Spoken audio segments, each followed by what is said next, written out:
The glass beneath my fingertips was cold, covered with thick fog that matched the heavy feeling I had carried all morning. I hummed softly, repeating a simple lullaby my mother used to sing to me, while I wiped neat circles into the massive windows that looked out over the sprawling streets of Boston. For 6 months, I had been cleaning high-end residences for the city's wealthiest families, but this particular penthouse still made me feel smaller than any other place. It sat high above the traffic, quiet and isolated from the rest of the world. "You missed a spot in the corner." The voice came from right behind me, low and smooth, completely devoid of any warmth. I jumped, nearly dropping my cleaning cloth onto the polished floor.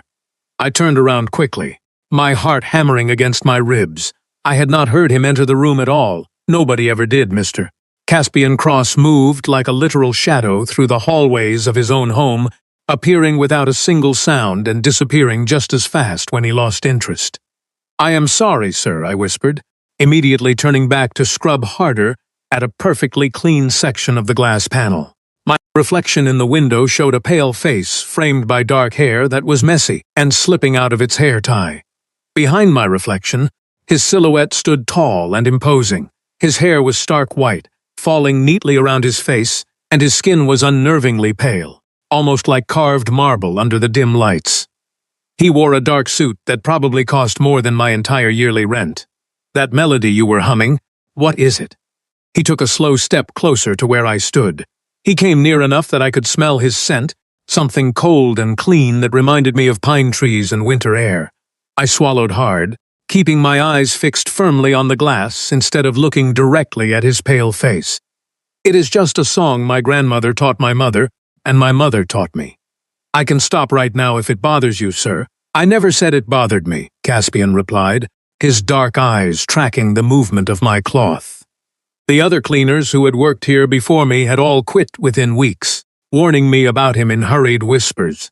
They called him eccentric, cold, and completely ruthless in his business dealings. They never specified what exactly he did for a living, but the heavy security doors, the armed guards stationed downstairs, and the way his late-night visitors arrived with visible fear in their eyes told me enough to keep my head down.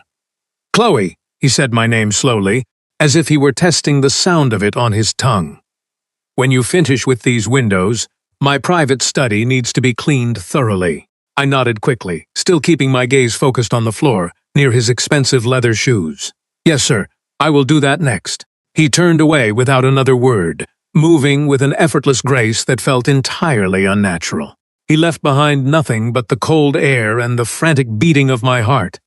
I finished the remaining windows with careful, steady movements, keeping completely silent this time.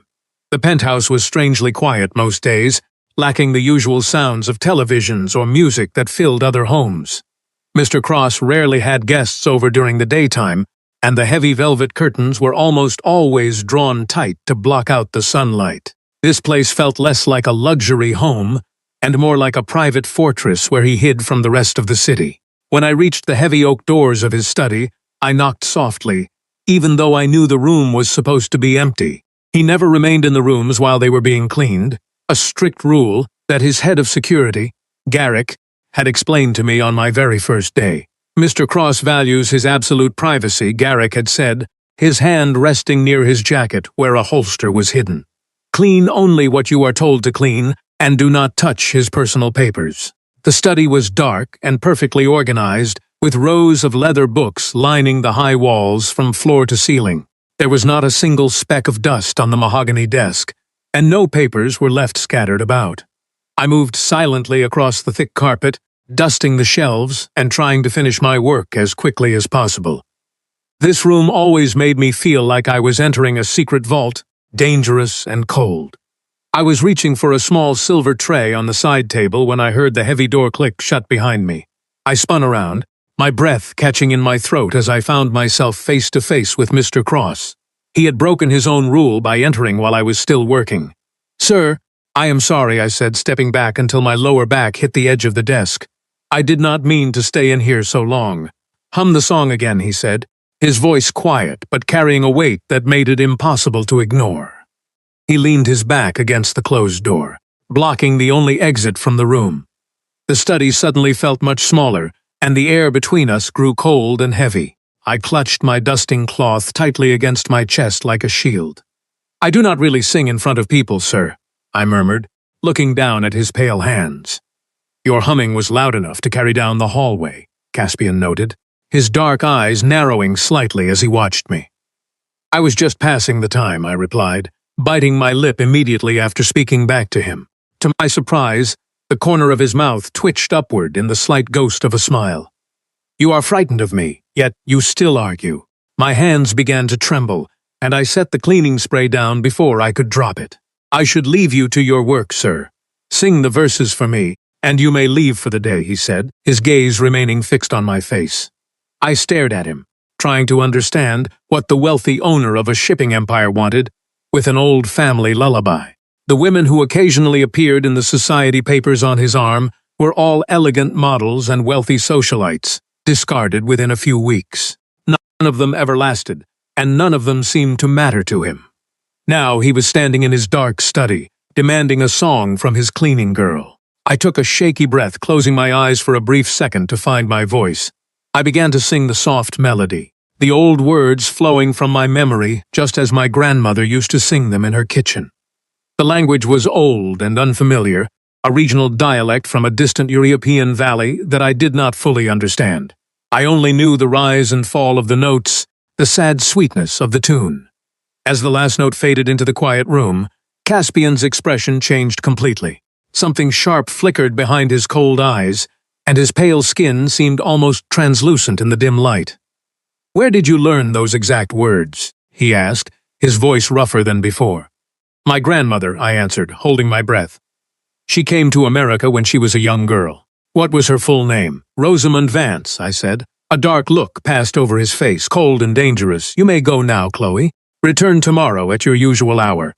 The interior of my tiny apartment in South Boston felt tighter than usual that night, the thin walls offering little comfort as I kept replaying the conversation in my head.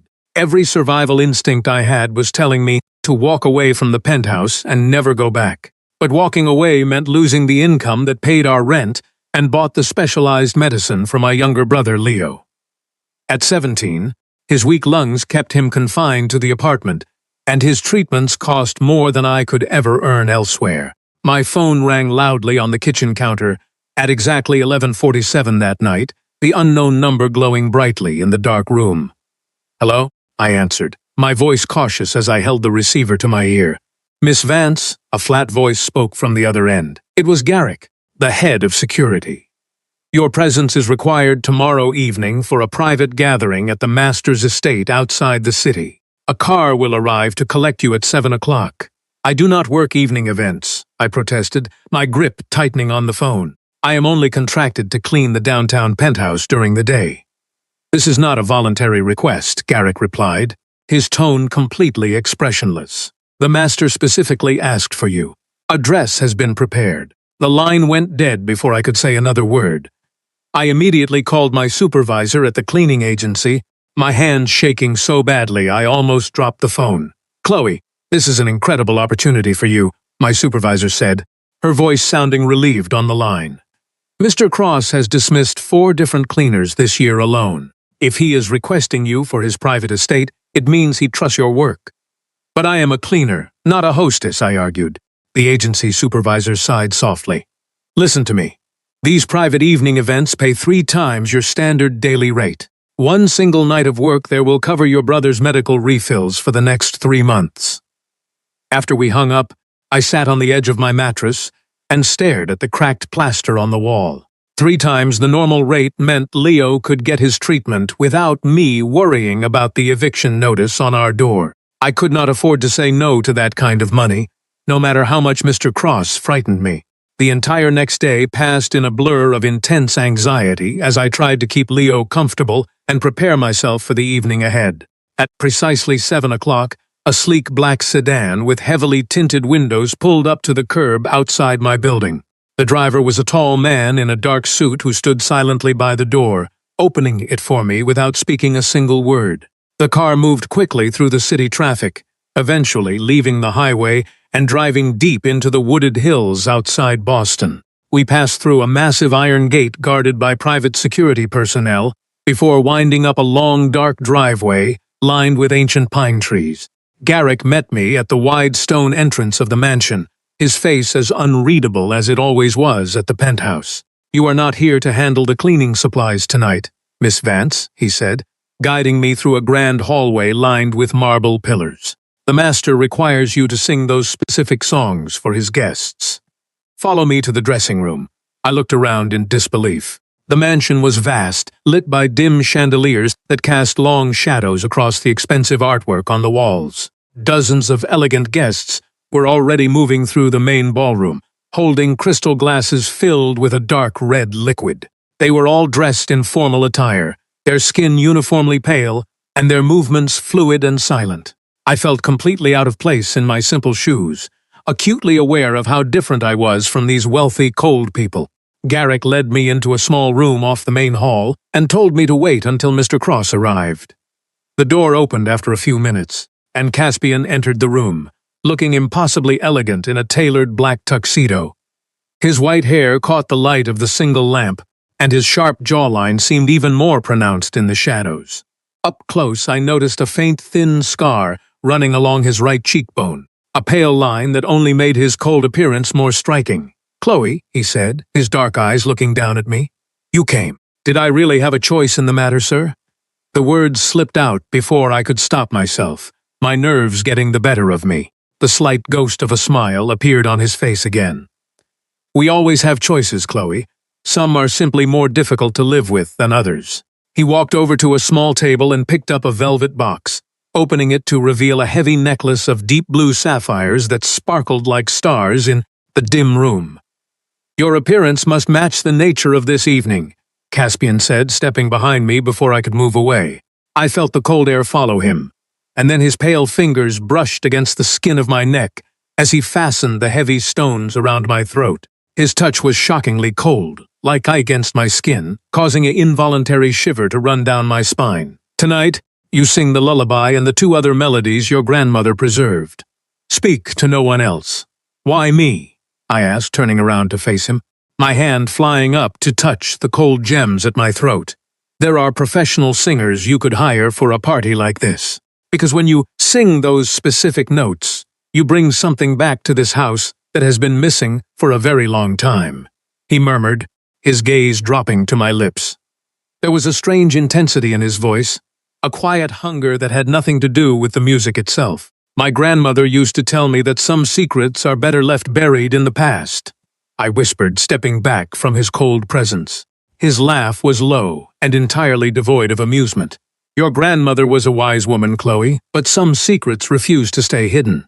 Give me this one night of your songs, and your brother's medical expenses will be paid in full, permanently." My breath hitched in my throat. "How do you know about Leo?"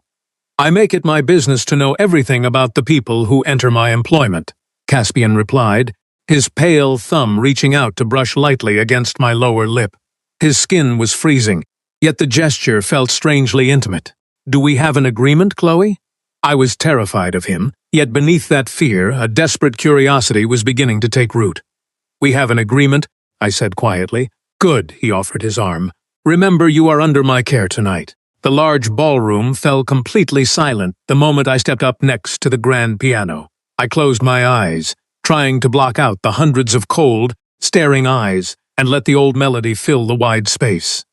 My voice trembled at first, but as the song took over, the nervousness began to fade. I sang of the cold mountains and the quiet rivers from my grandmother's stories, the old words echoing perfectly off the high stone walls. When the final song ended, the silence lasted for a long heartbeat before the guests began to clap, with polite, rhythmic movements. Caspian appeared at my side instantly, his cold hand resting firmly against the small of my back as he guided me through the crowd. The guests parted for him like water around stone, their pale faces turning to watch us pass. "Who is your fascinating new guest, Caspian?" a silver-haired man asked, stepping into our path. "This is Chloe Vance," Caspian answered smoothly, his grip tightening imperceptibly against my back. "She is a relative of an old associate who has recently returned to the area."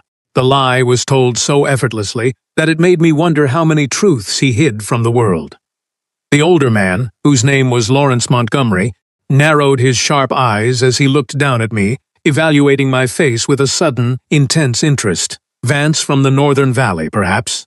Lawrence said, his voice low and calculating. I remember that name from many years ago. Before I could speak, Caspian stepped slightly in front of me, shielding me from the older man's gaze. "Chloe does not discuss her family history, Lawrence.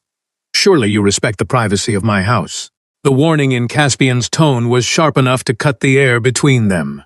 Lawrence bowed his head slightly, a polite gesture that did not match the cold challenge in his eyes. Of course, the old families must protect their own. He reached out to take my hand, his skin just as freezing as Caspian's, and raised it to his lips. "Your voice is a rare find, Miss Vance. Perhaps you will perform at my own residence next month." "Chloe's schedule is completely full," Caspian interjected coldly, pulling my hand away and steering me toward the glass doors. Once we were outside on the dark stone terrace, away from the watching guests, Caspian turned to me, his expression grim under the moonlight. "You do not speak to Lawrence Montgomery under any circumstances, Chloe. Do you understand me? He is a dangerous man who will use any piece of information to his advantage." "Use me for what?" I asked, rubbing my arms against the chilly night breeze. "What am I to these people? You really have no idea what your grandmother was running from when she left Europe, do you?" Caspian asked, staring out at the dark woods that surrounded his estate. Before I could press him for an answer, an elegant woman in a dark red gown walked out onto the terrace, her jewelry clicking loudly. "There you are, Caspian," she said, ignoring my presence entirely. "Your associates are asking for your opinion on the new shipping routes downstairs." "I am occupied at the moment, Iris," Caspian replied, his voice cooling down by several degrees. "I did not expect to see you here tonight." Iris laughed, a sharp sound that lacked any real warmth. "Your head of security let me in." She glanced at me with obvious disdain, her eyes sweeping over the sapphire necklace. "A new project, Caspian? I did not know you took an interest in the local help. Chloe is my guest tonight, Iris, and she will be treated with respect in my home," Caspian said, each word slow and deliberate. Iris's expression hardened into anger, her pale cheeks flushing slightly before she turned on her heel and walked back into the ballroom. "Who was that?" I whispered, looking at the door where she had disappeared. "No one you need to concern yourself with," Caspian sighed, running a pale hand through his white hair. "Your singing tonight has complicated things quicker than I anticipated," he continued, turning back to face me. "Your grandmother, Rosamond Vance, was married to a man named Arthur Vance." I blinked in surprise. "Yes, that was my grandfather's name. He passed away before I was born." "How could you possibly know that?" "Because Arthur Vance was my father's chief mortal advisor, before his entire family vanished 30 years ago," Caspian explained. The ground seemed to shift beneath my feet as I listened to his words. "That is impossible," I said, shaking my head. "My grandparents ran a small grocery store in a quiet town in Maine until he passed away from illness. It was a simple, normal life. It was a carefully constructed cover story," Caspian corrected quietly. "One that kept you and your brother safe from the old rivalries that destroyed the rest of your house." "Safe from what?" My voice rose slightly, and Caspian immediately placed a cold finger against my lips to quiet me.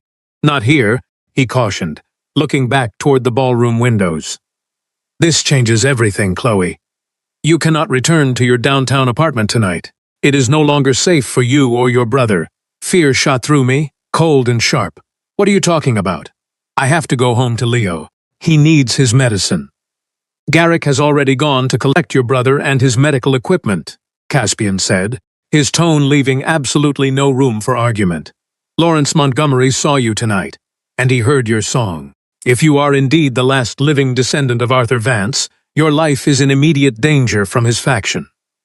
"This is completely insane," I said, backing away until I hit the stone railing. "I am just a cleaner trying to pay bills.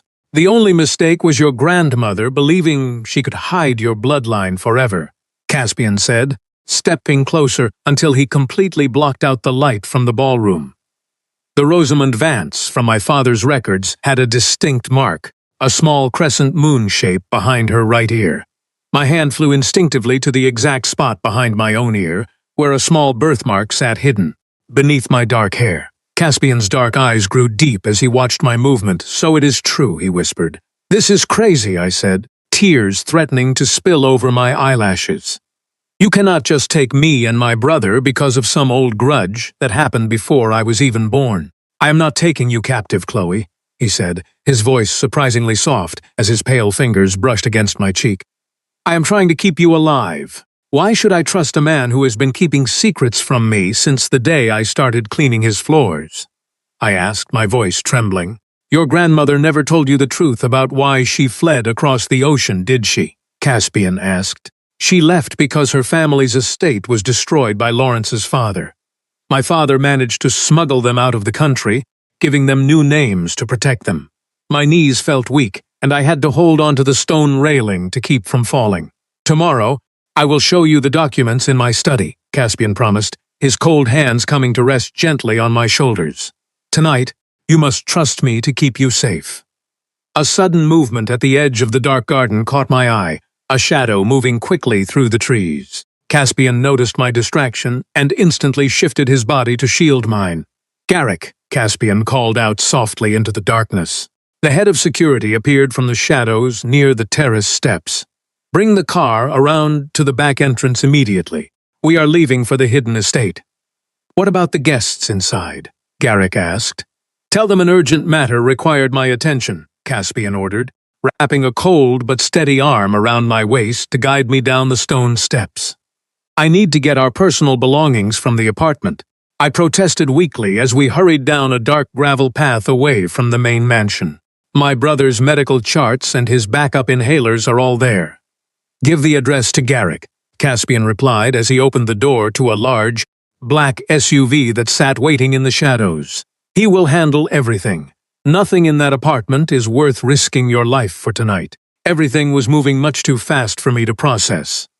1 hour I was singing an old lullaby, and the next I was being rushed into a dark vehicle, my entire life questioned and my future completely uncertain. Leo will be terrified when your men show up, I said as Ka climbed into the seat beside me. The heavy door shut with a quiet thud that felt incredibly final. Garrick knows how to handle these situations, Caspian assured me. How long have you suspected who I was? I asked as the car pulled away, driving through the thick woods via a private back road. I suspected the very first day I heard you humming that tune in my penthouse, he answered, his cold hand finding mine in the darkness between our seats. The melody is unique to the families who served my father's counsel. When you told me your grandmother's name, I became certain. Tonight was simply meant to confirm my suspicions before Lawrence could find you first, Caspian continued, his thumb tracing slow circles on the back of my hand. He recognized your face and the song immediately. By tomorrow morning, his men would have been waiting at your apartment building. I had to move before he could make his choice. But what could I possibly do to harm a man like Lawrence Montgomery? I asked. The Vance family held the titles to key properties and trade routes that were divided up after your grandparents vanished, Caspian explained carefully. If a legitimate heir returns to claim them, Lawrence loses his hold over those territories. The sheer absurdity of the situation made a short, nervous laugh escape my throat. I am a cleaner with a community college degree and a mountain of debt, sir. I clean your wind, sir. Not anymore, Chloe, Caspian said with absolute finality. The car turned down an unmarked dirt road that was completely hidden by dense forest. We approached a high concrete wall with security cameras and a heavy steel gate. The guards checked the interior of the vehicle before allowing us to pass through into a long driveway that led toward a classic stone house hidden deep within the trees. Where are we? I asked as the vehicle came to a stop in front of the house. This is my private residence, Caspian answered. Only 3 people in my organization know this place exists. You and your brother will stay here until we can resolve this matter with Lawrence, permanently.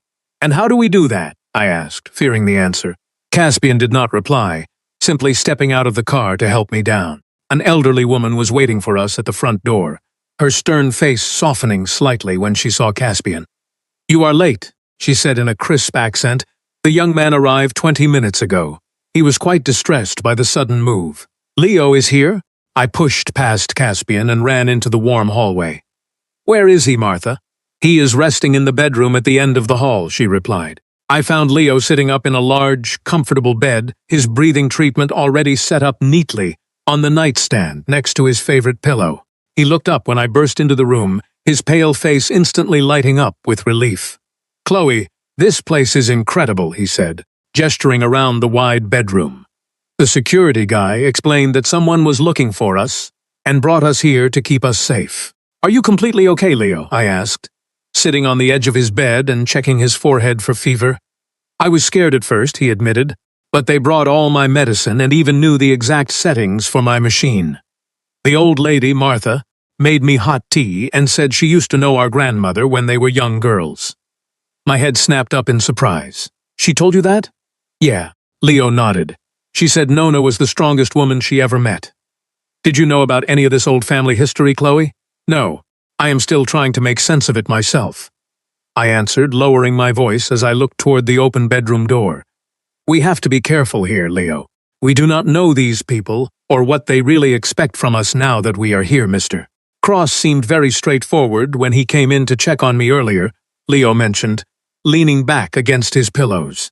"He told me we would be taken care of, and that I did not need to worry about the cost of my treatments ever again. He said you were safe too." I stared at my brother, surprised by how easily he had accepted the massive change in our lives.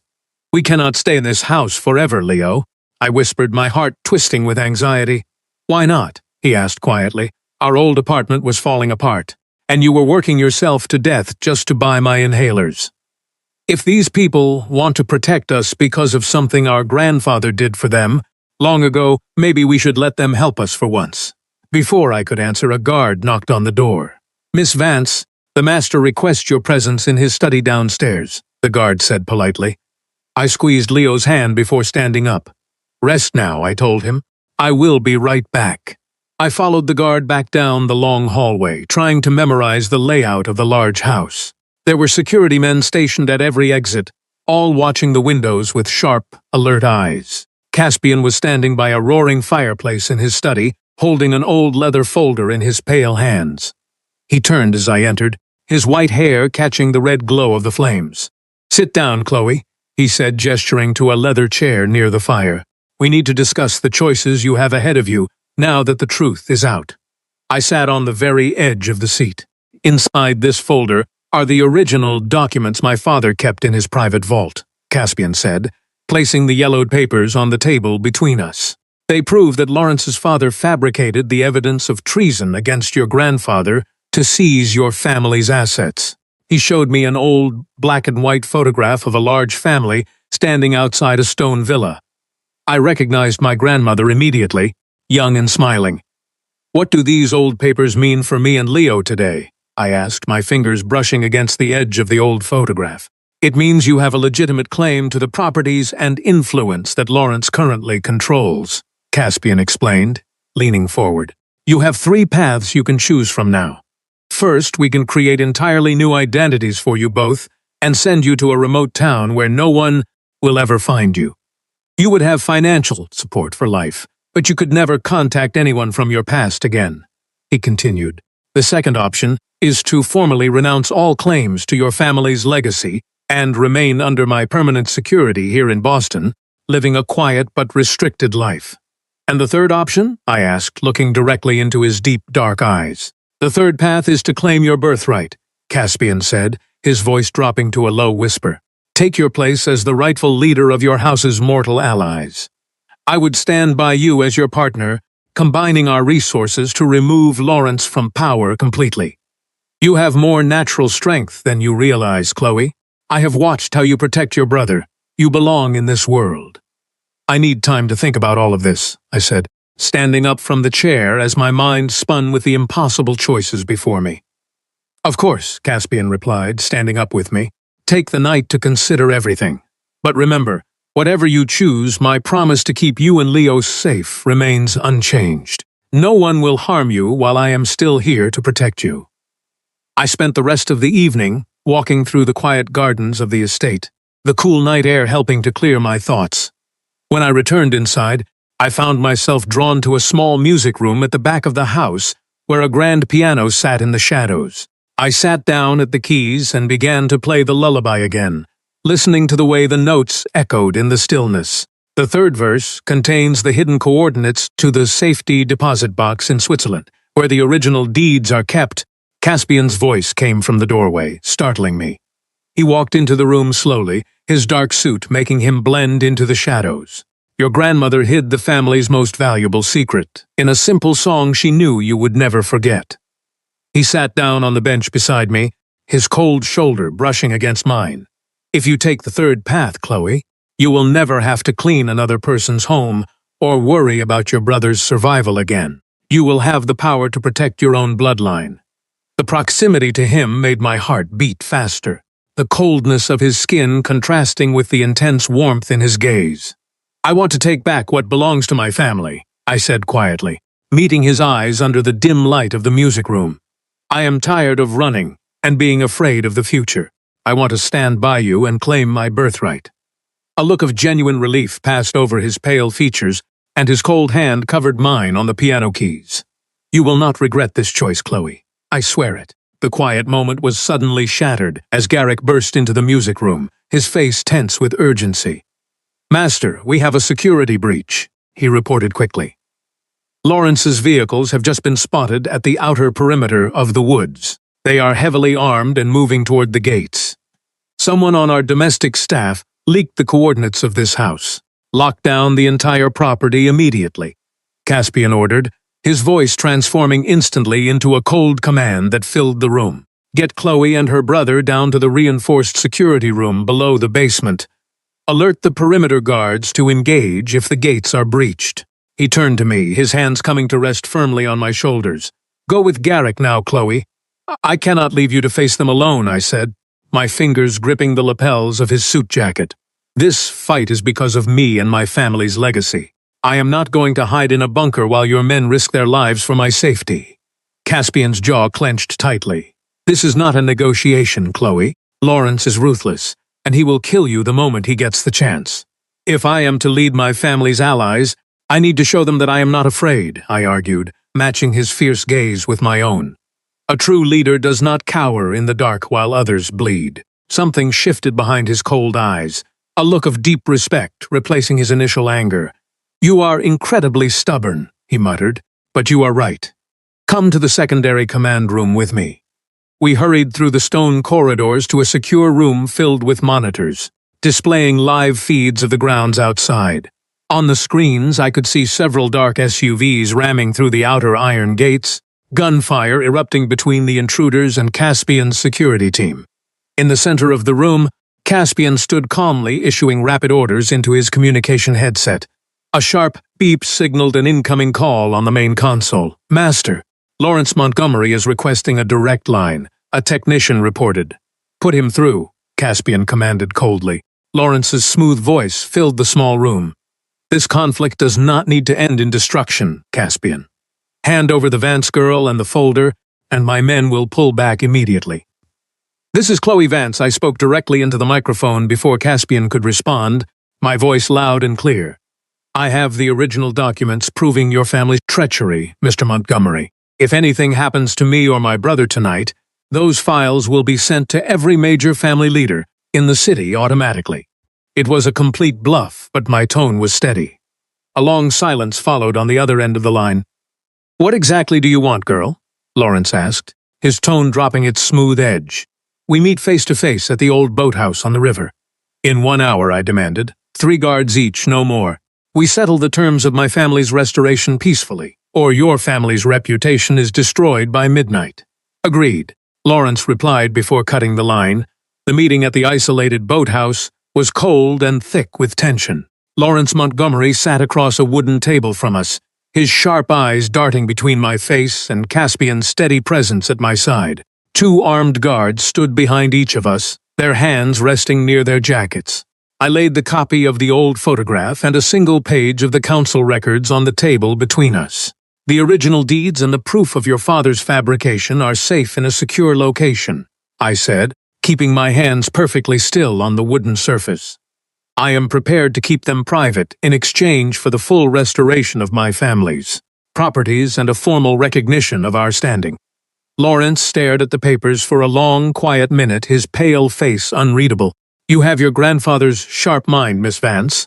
Lawrence said finally, a thin, cold smile appearing on his lips as he pushed the papers back toward me. Very well.